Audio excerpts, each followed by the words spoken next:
Hello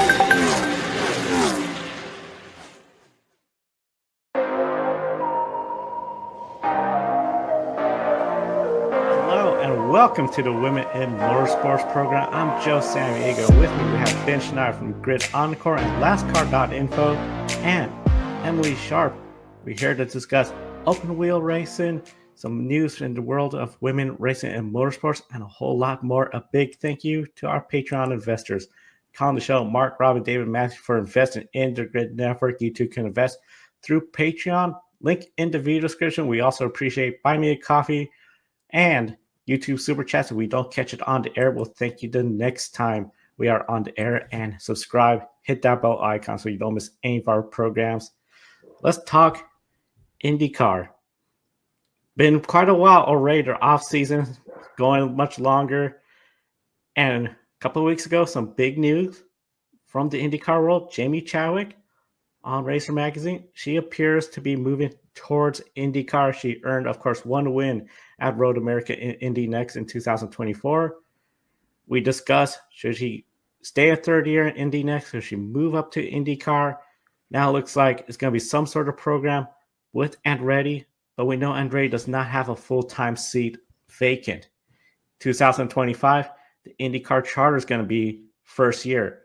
So you're not only qualifying to just set your starting position, you got potentially qualified to be in the race if you're not in a charter team. Emily, Ben, what kind of program we expect for Jamie Chadwick? Are we looking at something of a combination of road courses and maybe an oval race or two, or strictly the road course races? Yeah, and I think you said a key word here, Joe. There's no current vacant full-time spots open with Andretti Global. So we're definitely going to be looking at her participation in a part-time basis. Last season, I think a good opportunity, had she been in that series, would have been the Thermal Club, because there was no stakes there in terms of points towards the championship run. This year, of course, there are points associated with that road course. So potentially, if Team Andretti is putting themselves in a really great place early on in the season where it is just them running away with the championship, perhaps we see her on some road courses later in the season. If not, if any of the three locked in contracted drivers are unable to race or really showing a significant decline. Of course, Colton Herta was in the championship fight last season. So if they are unable to race in any capacity, I can absolutely see them slotting her in. Or if they're not performing, of course, that would be quite a shock, but give her a chance. But to go back to your original question, Joe, I think if we see her in any capacity, it will be in a road course. The charter system is going to make things incredibly interesting. To your point, people outside of those charters are going to have to fight just to get into the race. So I don't know if we want to put a brand new driver in a fourth Andretti seat doing that. Of course, there is a possibility for the 500 at Indianapolis, but again, a big risk. Of course, she herself admitted that some things have to fall into place. So it seems like she also has some cautious optimism about it, but we will certainly have to wait and see. Ben, I'm curious to hear what your thoughts are on this, because we have talked about Jamie many times on this program. It seems like she's going towards that IndyCar seat, but it seems like there's not currently a spot for her to do that. That's exactly it, Emily. And again, Joe, I think we still need to be honest and open on this show about what we really think. I think this is a mistake. I think she needed one more year in Indy NXT before she attempted to make this move. She came a long way last year. Give her credit where it's due. She was nowhere near winning a race in 2023, and she absolutely, to your point, Joe, as well, dominated that Road America weekend.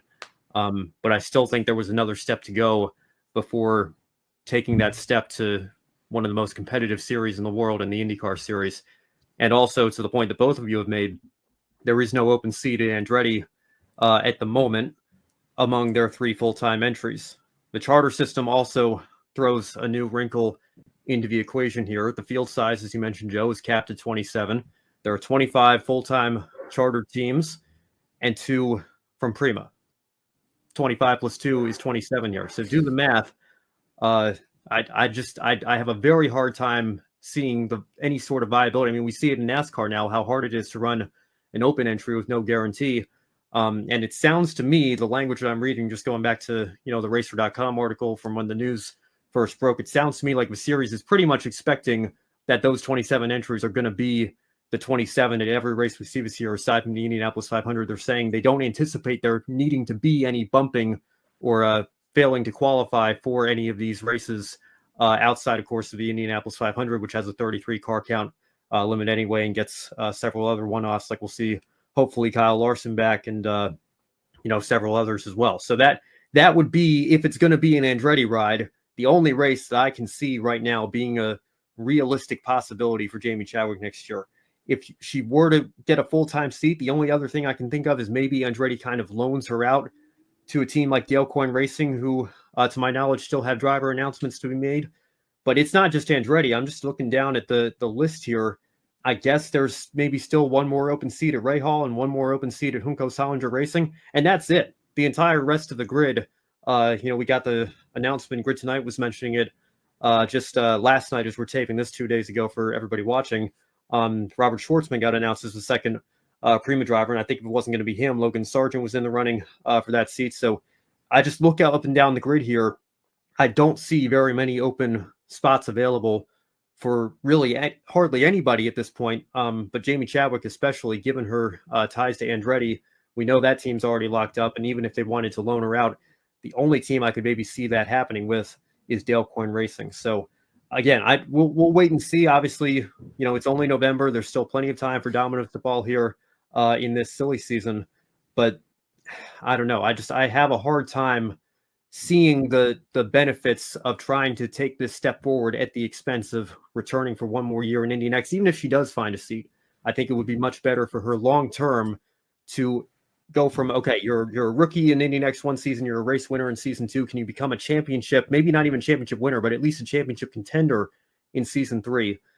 Instead, it sounds like she's trying to take this opportunity now. And again, if it opens up, good for her. We'll see what she can do. But I have a hard time seeing anything open at this stage in the game here for IndyCar in 2025.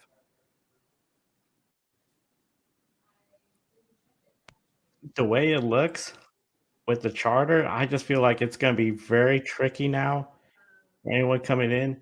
You brought up a good point, Ben, about having her race for a team like Dale Coyne Racing, of course. Andretti, right now, they're still with Honda. Dale Coyne Racing's Honda. But there's obviously a big difference between a Dale Coyne Honda and a Andretti Global Honda. So I have to ask, if you were Jamie Chadwick and the deal was, okay, you can get some time, but it's going to be with Dale Coyne and we'll provide technical assistance, would racing with Dale Coyne Racing be a risk for Jamie Chadwick? Because we know the significance of the gap between the two different teams. I just feel like that'd be a little bit too risky and maybe jeopardize the discussion of her making that move full time. Yeah, I don't know. I mean, I think it wouldn't be like a career death sentence. I mean, I think people are going to forget this. Alex Palou, what team did he drive for in his rookie season in 2020? It was Dale Coyne Racing. Then he goes to Ganassi the very next year, wins his very first race in Alabama with that team, goes on to win the championship. He's won 3 of the last 4. Of course, that's Alex Palou, generational talent. Sebastian Bourdais had some success with Dale Coyne Racing, an incredibly talented driver, 4-time Champ Car champion. The late, great Justin Wilson had some success with Dale Coyne Racing. But again, for years, Wilson was considered the most underrated driver in the IndyCar paddock. For a young driver like Jamie Chadwick, and for a team like Dale Coyne Racing, given their lack of resources, their lack of a budget, and particularly where their performance has been the last couple of seasons, I don't know. Again, I mean, even if the full-time season or full-time ride opens up here, would you rather be a rookie who's probably going to struggle for the first half of the year at least to get up to speed in one of the lesser funded teams in the top series, or would you rather be driving for a top team in Andretti in the second tier series, potentially competing for a championship, and certainly I would think next year competing for more race wins? I know which one I would choose. Maybe it's not the one that Jamie Chadwick would choose. Maybe Jamie Chadwick wants the spotlight and wants to be, bearing the torch for female drivers in the IndyCar series, something that Danica Patrick did for many years, Sarah Fisher before her, Lynn St. James, Janet Guthrie, and all those trailblazers in this sport. We haven't had a full-time female driver in this series in quite some time. maybe Jamie Chadwick wants to take that opportunity by any means necessary. And if she does, that's her decision. But again, for me, I feel like long-term, the best thing that would benefit her, it's not a Dale Coyne seat, with limited resources or a part-time sort of deal in an era where it sounds like it's about to be harder to be part-time in this series than ever before. It would be another season of Indy NXT. And I just think to make this jump right here, forget Coyne with any team, I think it is a bit of a risk long-term. Ben, Joe, I don't want to get too off topic, but I did want to ask you, do you think that this push for IndyCar is driven by her, or do you think that there are, it's probably a little bit of both, like people behind her going like, this is it, this is the time to like really brand yourself if you're going to make a move into IndyCar and really have like the audience backing you, it's this season, because you think she's just not going to be able to carry the audience from Indy NXT for another season? Yeah, if we can get all three of us back up here.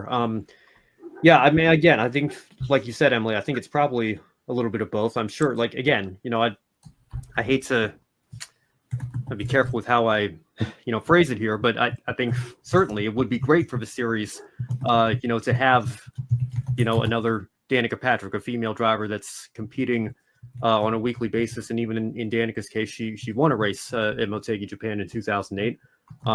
Again, it would be great for the series to have those optics, but I think, like everything in the sport, which isn't necessarily, the case in reality, but ideally, you would want that to be done on merit here. And again, just looking at where Jamie is at in her career versus, her teammate Louis Foster last year, who just ran away with a championship and everything, and looking at her, comparing her to him, I think, she has the opportunity to maybe not even be as dominant as he was this year, but be somebody, again, who can win multiple races in that series this year. But I think she's got a much better chance of success doing that than making that jump to IndyCar. So again, whether it's her or the series or, her partners or, teams in the series or whoever, I wouldn't want to let that ambition necessarily, dictate what's best for her at this particular moment. Of course, long term, the goal would be to get to the IndyCar series. But right here, right now,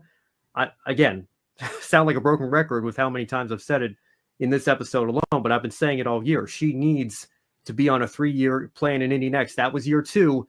I feel like this jump would be being made a year early here. One thing I think about, the new TV partner they're going to have, Fox. They would love to have a female racer there, especially the Indy 500. We saw how Danica Mania took over from Danica Strong Room at the Indy 500. I couldn't help but think there is a little bit of both, because you got a brand new TV partner. They'll love to say, this is some of the most competitive racing, some of the most diverse drivers, diverse tracks, and you have a female racer there, especially with the history of the Indy 500 having female racers. It's unfortunate the last few years been 1 or even 0. I do think there could be a little bit of factor with the TV partners, and we like to see Jamie Chadwick, former W Series champion, on the grid. Yeah, I agree with you both. I'll be the B-side to your broken record, Ben. I think she should do a 3rd year at Indy NXT, but we've already said that. Going back to your original question, Joe, we've had 9 different drivers at DCR just this past season.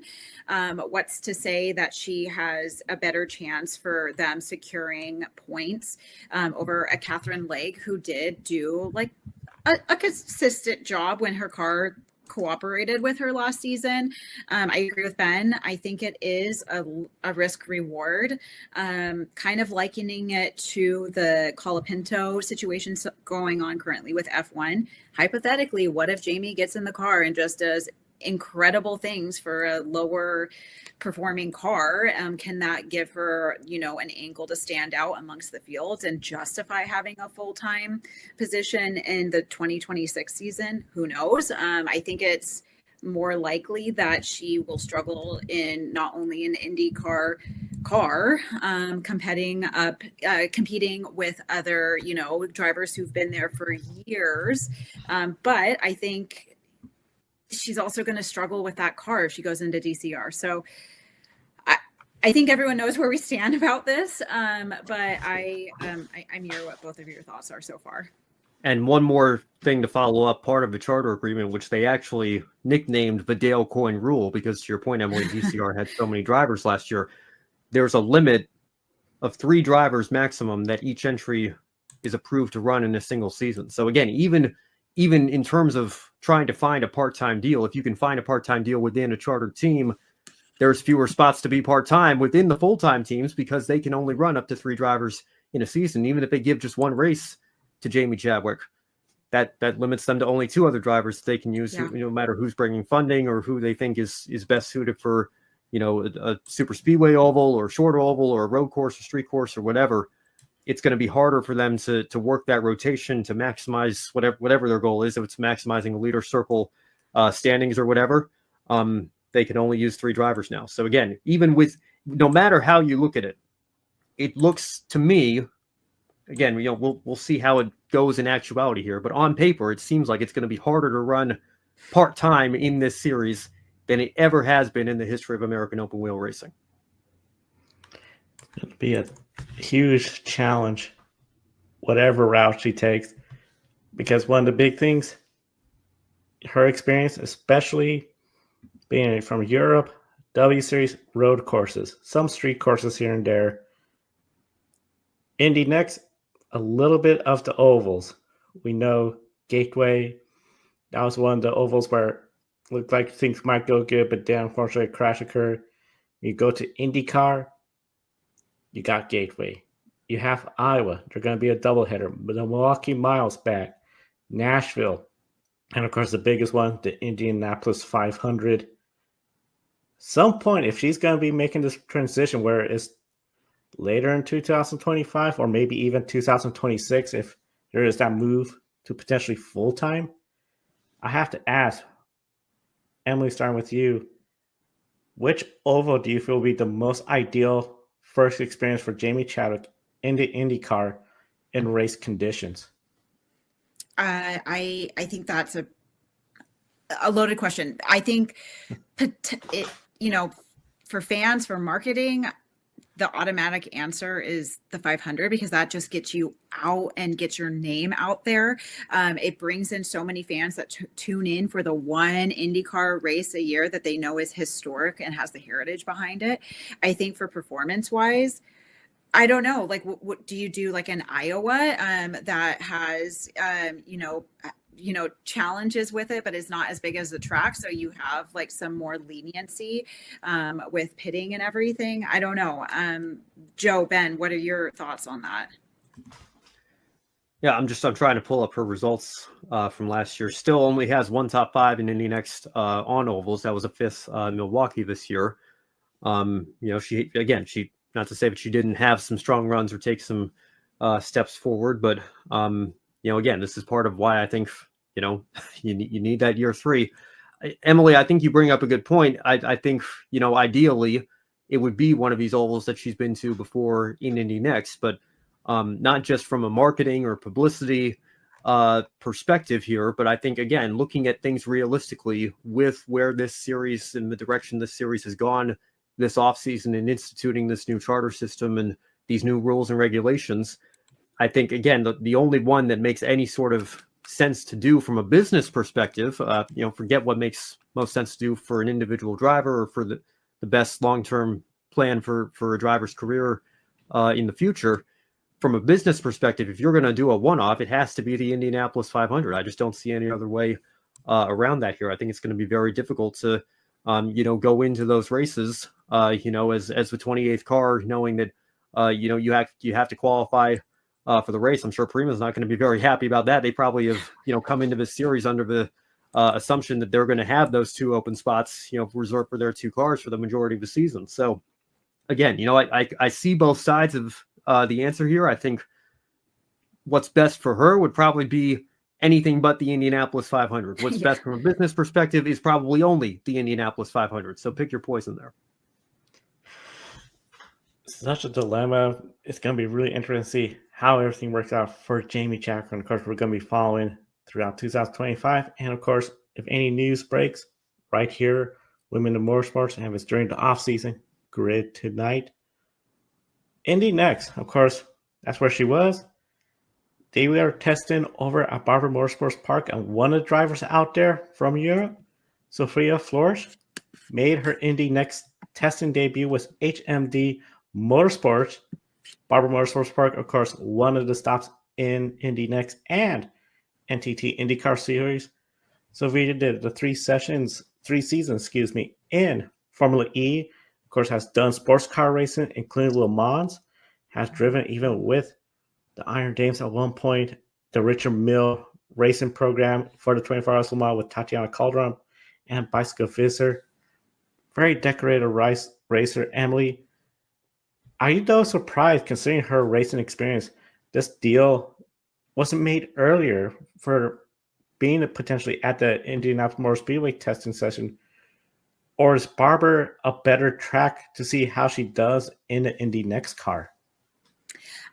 Yes and no. I think she has been a name that has been definitely coming up through the motorsports community. I mean, of course, she had that horrific accident back in 2018 that got her a lot of attention, but she's certainly a driver that we've all been watching. And to your point, Joe, she's been with the Iron Dames. She is someone that is just continuing to grow her name, her brand, and her performance overall. I think for her ability coming from Formula 3 and again, the endurance racing, I think Barber does make sense. I think it is, again, she's getting her name out there in a different racing series. So I think for performance wise, a little bit easier to, and I say easier as I could never do it myself, getting on Barber Motorsports Raceway. But I think that is going to lend itself more to what her experience has been so far, and hopefully a better performance outcome from her. Yeah, I can't say I'm too surprised either way. Maybe I just missed it, but I didn't really see any like warning signs, like maybe this is going to happen, until the deal was actually announced. So I don't know how much advanced planning there was before this agreement to test came to be here. But I don't know that it makes too much of a difference here. Again, it's much like we're talking about Jamie Chadwick a lot here. Somebody who came from the European open wheel ladder, coming over to test on Indy NXT. I think that, regardless of a track type, it's good for her to get those laps anywhere if this is something that she's considering for the future for her career, or move stateside and maybe pursue a career in IndyCar. I think, with how long Sophia's been on that path over in Europe here with, maybe the road to F1, maybe looking like she might have a better chance, at making a career long-term in America. I think this would be a great place for her to end up. And again, I think, just getting that experience, regardless of whether it's IMS or Barber or wherever, would be a good first step for her. So I'm glad to see that she got this opportunity to test here. And it sounds like she got up to speed, relatively quickly here. She did 92 laps and ran a best time of 112.45, which was good enough for 19th of the 21 entries here. So again, for somebody just coming over their first time in an Indy NXT car, I think, that speed, getting those extra 1 or 2 seconds that she needs to start competing at the front of the field will come if she decides to make this transition here. But for a first test, not a bad showing at all. Yeah, not a bad showing. As you mentioned, the test, let's bring up the graphic. As you can see, Sophia Flores 19th, Haley Deegan 21st. We'll talk a little bit about Haley later on. But as you mentioned, her racing background, Europe, Asia, a bit more to Jamie Chadwick, especially in open wheels. Jamie Chadwick, of course, has done plenty of open wheels, but also done Extreme E, other forms of motorsports. But let's be honest, of course, people are going to say, okay, Sophia Flores, we're curious if she's going to go, and then if she goes into Indy NXT, then the comparisons will start beginning. Ben, how fair would it be people comparing Jamie Chadwick's effort and Sophia Flores if she was to continue on with Indy NXT? Yeah, I don't really know how to answer the question in terms of fairness necessarily. I think it's just kind of inevitable. And I think it's unfortunate, but I think it's because it is still such a male-dominated sport. Anytime you have two female drivers competing in the same series, I think the comparisons are simply inevitable. They're going to be pitted against one another here, and we're going to compare their results, look at their results, and compare and contrast from there. Whether it's fair or not, I don't really know how to best answer that question. Like I said, I think it's bound to happen. But in this particular case, again, if the question were, is it fair to compare, if she ends up, signing a deal to race in this series next year, fair to compare her and Hailie Deegan? Again, I think those comparisons would happen. But like I said backstage before we started recording, what Hailie Deegan's trying to do is apples to oranges. I think what Jamie Chadwick tried to do and is trying to do, and what Sophia Flourish might be trying to do here, is more red apples to green apples. It's still certainly a learning curve and transition to a new series, but they already come from an open wheel single-seater background, whereas Hailie Deegan comes from off-road and more recently, of course, NASCAR and stock car racing. She's got a lot that she has to unlearn, and then on top of that, learn a brand new discipline here. So in the case of Flourish and Chadwick, again, I think it's inevitable that those comparisons are going to be made, especially because their backgrounds before they started testing the waters with this series here are very, very similar. So again, I think it's just kind of inevitable that we're going to see that. But again, anytime you have two female drivers in the same discipline or the same series, I think it's going to happen regardless. Yeah, inevitable, but definitely not fair.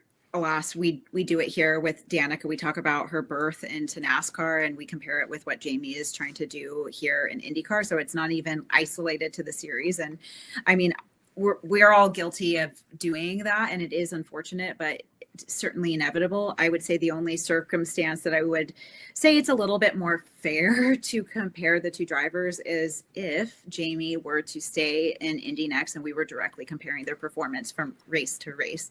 I think something else that is just like an interesting tidbit to keep in mind with Sophia as we watch her career moving forward into Indy NXT and the names that is going to be compared against her own. She openly spoke out against the W Series, which of course Jamie Chadwick was very incredibly successful in and spoke very highly of. Sophia actually is not someone that wants to be isolated against other female drivers, and she's made it very clear that she wants to be recognized as a driver. So something interesting to keep in mind as the motorsports community, especially here in North America, who becomes more familiar with her presence and performance, to keep in mind when we have these discussions around her, is she doesn't want to be isolated as, I mean, who would realistically amongst all of the female drivers that we support and talk about on the show, but she's someone who's extremely vocal, that does not want to be part of series that are isolating just female drivers. So yeah, inevitable, but not fair. Now, one of the things, as you mentioned, Ben, Hailie Deegan, completely different route. Unfortunately, she was one of the slowest drivers, 21st out of 21, quite a few seconds slower. This is only her second time in the Indy NXT car, though. So I got to ask you first, Emily, should Hailie Deegan just keep focusing on getting comfortable with that car, getting used to everything? Or do we have to start thinking about, okay, this is your second one, third opportunity, you need to start showing some faster lap times? Yeah, she should be focusing on getting comfortable. If she's focusing on going fast, she's not going to be mastering the technique that needs to go into driving this car, which is brand new to her. We've talked about it here before. I think everybody should, keyword should be giving her some grace this first season. I know the pressure that her sponsors, her team, the fans are going to be putting on her because of her failed living up to her potential that we've seen in the different series from her thus far.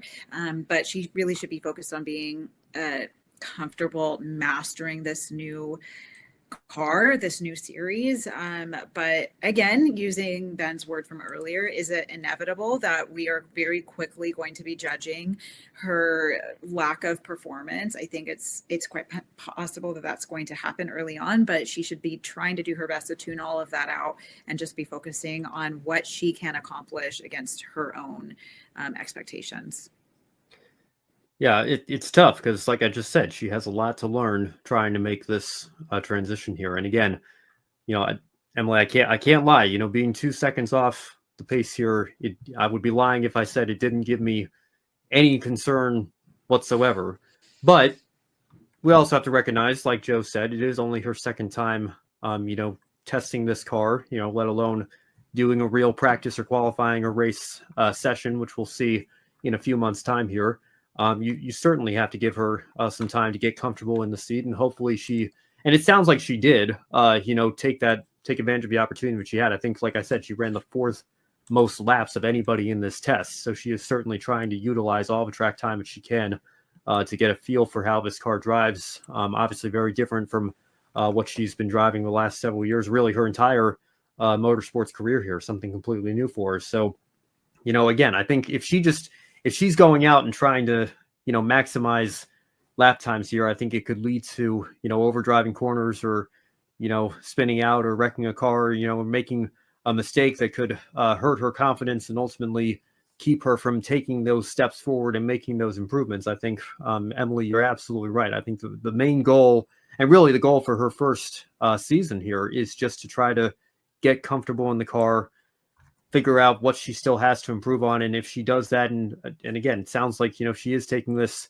seriously, whether or not she will have long-term success in this series, only time will tell, but she sounds committed to it. And it sounds like she's going to take that advice here.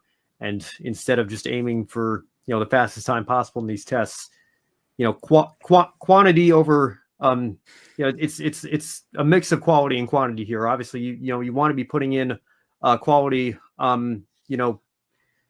performance here in this test, but I think the quantity aspect is important as well here, in terms of just running the laps right now.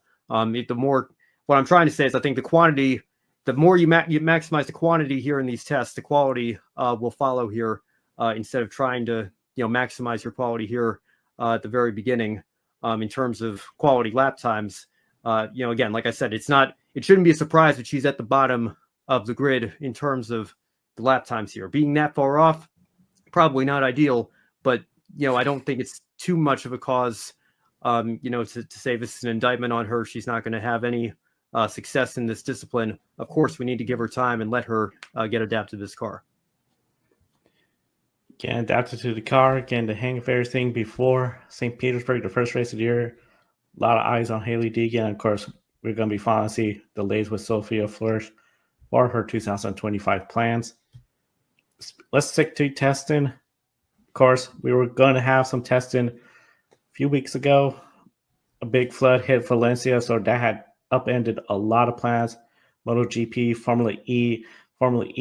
Of course, right now we're recording on Thursday evening, but in less than 24 hours, the first Formula E women's test session will occur. Test session, as I mentioned, was postponed. It's going to be held now in Madrid. 19 female drivers in the field, 9 of them from F1 Academy, past, present drivers. One driver, Jamie Chadwick, who we talked about at the top of the show, she's going to be testing with Jaguar. I have to ask you, Emily, do you find it interesting Jaguars allowing Jamie the opportunity while Andretti, who is, of course, working with Jamie on the INDY NXT IndyCar side, has 2 different drivers testing at Madrid? Yeah, and full transparency, I don't follow Formula E as dedicatedly as you do, Joe and Ben, but I think it is certainly interesting. I would have loved to be a fly on the wall when Michael came up with that decision that we're going to put Jamie, or loan her out rather, in a Jaguar, which is a prime competitor to them in this series, and bring in 2 F1 Academy drivers instead. So I'm really curious on what the logic and the reasoning was behind that, but ultimately, again, just a great opportunity for Jamie Chadwick, get her back into a electric performance vehicle. This is going to be ultimately just a really awesome event to promote women getting behind these vehicles and testing them and bringing back data to better all of these teams. So I'm really curious on what your thoughts are, just because I know you follow the series much more consistently than I do. But interesting is definitely the word to use. Yeah, well, I think Joe even follows it more closely than I do. I always try to keep a casual eye on it, but Joe's out there at Portland every year. I guess he won't be going forward, unfortunately, for us. But he certainly keeps an even closer eye on the series than I do. Although I do my best here with the limited coverage that it gets here in the States. But again, I think this is a great opportunity for everybody. A soft surprise, I suppose, given that she has been associated with Andretti and Indy NXT for the last couple of years and still is. And of course, they have a team, Andretti do, in Formula E, and yet that's not the team that she's going to be doing this test with. And again, I think maybe a soft surprise that she's even doing the test at all as well, given how hard she's trying to get into IndyCar here next season. You might wonder what is she doing at a Formula E test here? Maybe it's something that she could potentially fall back on if the IndyCar path comes to a halt here. If she goes out and performs well at this test, maybe that's something she might have a path in the future as well. Who knows? But again, a little surprise and a little bit interesting. That she is being loaned out here, like you mentioned, Emily, to the Jaguar team. But again, I think if the opportunity came up for her to get some seat time, regardless of the vehicle, given that we are in the off season and she is still working very hard to figure out what her 2025 plans are going to be. If the opportunity came to her, I can't say I'm too surprised that she decided to take it, and we'll see how this test goes here. For me, it's a bit of a surprise because I know for a while she's been linked with the team. There hasn't been a whole lot happening, so great to see this opportunity, but the thought that, okay, Andretti has put in a lot. I thought they would have had that first opportunity to, hey, we'll put Jamie in the car. Granted, Formula E, very different than IndyCar or any of the Formula Series, all street courses. You got to take care of the battery levels, I forgot what it's called, attack mode, all that. And it's very physical racing. It'll be interesting to see how she does. Of course, Jaguar, one of the better powertrains. And of course, Jaguar with their powertrain, they also do the Envision team. So it's really interesting to see if those two are going to be the fastest. Again, Porsche and of course Andretti Global, which uses the Porsche powertrains. That's what's going to be powering Chloe Chambers, Nira Marti. Of course, Marti is in her second season of Formula One Academy and looking for 2025 plans since you're almost allotted 2 years there. Marti, this year alone, 3 podium finishes, points finish in every race except one race where she did not finish in the points. And of course, last year, 2023, she won a race. And she's doing this without the support of a Formula One team backing her. She does got sponsorship from Tommy Hilfiger. But Ben, could Marti be looking at Formula E as a potential next step for her 2025 plans? Yeah, well, Joe, I had some news come across my feed here actually while we're recording. I think this might actually be the most appropriate time to talk about it here. I just saw an article from Motorsport that the F1 Academy champion this year is going to receive a fully funded drive in GB3 for the 2025 season. It's replacing Formula Regional European as that category for the champion of F1 Academy to get to race in next season. So that's great news, I suppose, for Abby Pulling, since we all know that she's running away with a championship over there. But for somebody like Nira Marti or whoever else, is maybe term limited, for lack of better terms, since, we have a 2-year limit for drivers like Bianca Bustamante, who's going to be, I believe, in this test as well. We'll see, how she can finish out her season and what her plans for next year might be. But I think for anybody here at this test, we'll see what the results look like. But if they find that they're comfortable in this machinery and they think that this is a good opportunity for them to pursue down the road, I think, absolutely it could be something that opens a door up for any driver here that is comfortable in the car and thinks that there might be something working there. And Nira Marti would certainly fall into that category as well. So again, it is still only November. There's a lot of time for pieces of the puzzle to still fall into place. But I think, absolutely, depending on how the test goes, this could be a potential future step, even if not for, just the immediate next season or two, something to shoot for long term, no doubt. Yeah, I absolutely agree with you, Ben. And I lean more towards the following seasons because it looks like the 2024-2025 season is pretty locked in with their drivers. And Nuria Marti would have to like just blow everyone away, as with any of the other F1 Academy drivers participating in this test. I will say Formula E is one of the most inclusive and supportive of, females not only being drivers, but with their leadership amongst all of the motorsport series that we follow. So it certainly should be something that any driver should continue to, keep in their mind for a potential path forward. But Nuria Marti, we've talked about her on the show before. We've talked about potential Formula E paths for any of these F1 Academy drivers who, to use Ben's phrase, have hit their term limit, with the exception of Abby Pulling, it seems. But yeah, we'll certainly be watching, but I think more for the 2026 season. 2026, that's going to be a big year, of course. Going to have new cars, chassis in Formula E. One of the things, too, with the racing, as we move on, W Series, the drivers that we saw that we're seeing less and less of, but it was really good to see Alice Powell. She's going to be testing with Envision. Of course, Envision utilizing that Jaguar powertrain. That's going to be really fun to see what she could do. Bicycle Visser, another W Series driver that was a championship contender, as well as Alice Powell. She is going to be with DS Penske. DS didn't exactly have the best powertrain, but still, John Henrik during this last year was able to get a couple of wins. Fisker, Powell, both have to have extensive careers in motorsports. Visser, of course, she got third place this year in the 2024 24 Hours of Nürburgring in her class. Alice Powell has been doing simulator work with Envision Racing. We also have Tatiana Calderon, another driver who was in IndyCar until sponsorship issues ran aground, ended her season in IndyCar. And Simona De Silvestre, another driver with a lot of talent. So these drivers, they've been around for a while, not eligible for F1 Academy, looking for some sort of opportunity. And could this test be an opportunity to maybe land that full-time ride and especially gain sponsorship attention? Yeah, going back to what I had said previously, I think they will have to absolutely just put up insane numbers to really, garner attention. Again, I think this is an amazing thing. And then correct me if I'm wrong, Joe, this is the first all-female Formula test ever, correct? Correct.